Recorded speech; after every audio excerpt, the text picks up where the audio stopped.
All right, story time. And this is a fun one. And it does circle right back around to your writing career. So I am, if you don't know already, a massive Nine Inch Nails fan. Trent Reznor, Nine Inch Nails, since 1989. When I first heard the first album, I've been like just favorite band of all time. So 2009, Twitter is still very active with celebrities and well-known people interacting with their audience because it wasn't a dumpster fire yet.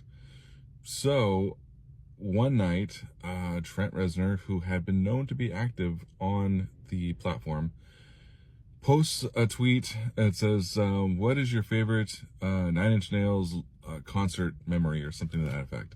And I wrote October 10th, 1994. It was the last day of my cancer radiation treatment. And even though I was nauseous and vomiting, the show helped me forget all of that illness, all that sickness feeling. And that was the end of it. Well, maybe 20 minutes later, I received a reply from Trent Reznor saying, hey, that's a great memory. Are there any upcoming Nine Inch Nails shows that you want tickets for? And my first thought is, I'm being scammed. I'm being punked. There's no way this is Trent Reznor. So and he was on tour with Jane's Addiction at the time, and sure enough, they were going to be coming to town in about like 6 weeks from that time. So I replied, sure, I'll play along. And I replied, hey, yeah, the Irvine show, Irvine, California. And he said, great, give me your email. And, we connected. And still the whole time I'm thinking, there's no way I am being punked. And he gives me his contact email on his nin.com website, which he had kind of had a sort of a social media thing going on, like forums and such. But when I logged into my account there, I couldn't get the email to go through. And so we were bouncing back and forth on Twitter. And he basically at the end of the day said, here's my personal email. Don't give it out to anybody, please. And so I had fucking Trent Reznor's personal email.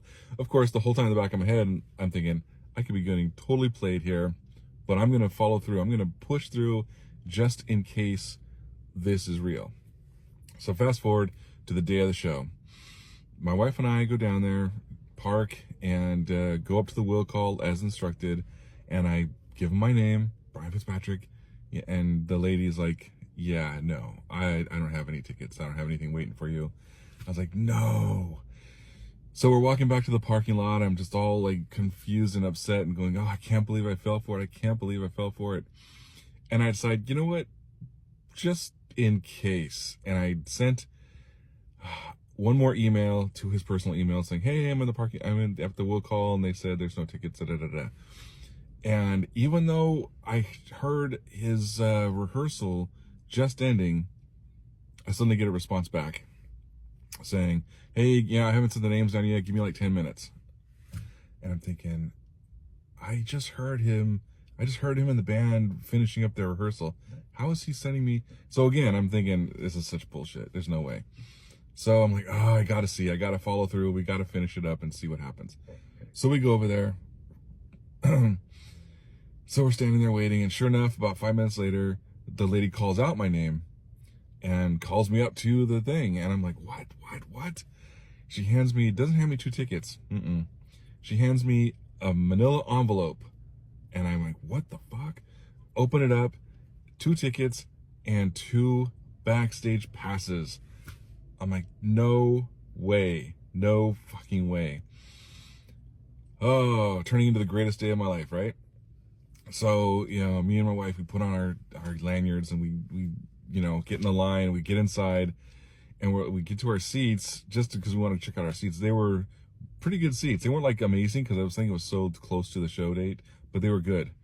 And so we're like, let's go backstage. So we go backstage, and there's like an inner circle. There's a backstage, and there's like an inner backstage. So you couldn't get access to everything, but we could get access to walking around the tour buses.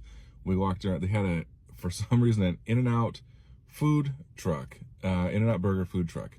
And that was serving up burgers and shakes and fries for everybody. and this is great. And then there was like a cafe that was just for the crew and the singers and the musicians that you couldn't get access to. So we go back there and we're passing by, you know, B and C list celebrities, and hey, well, look at them. We remember them. We know them.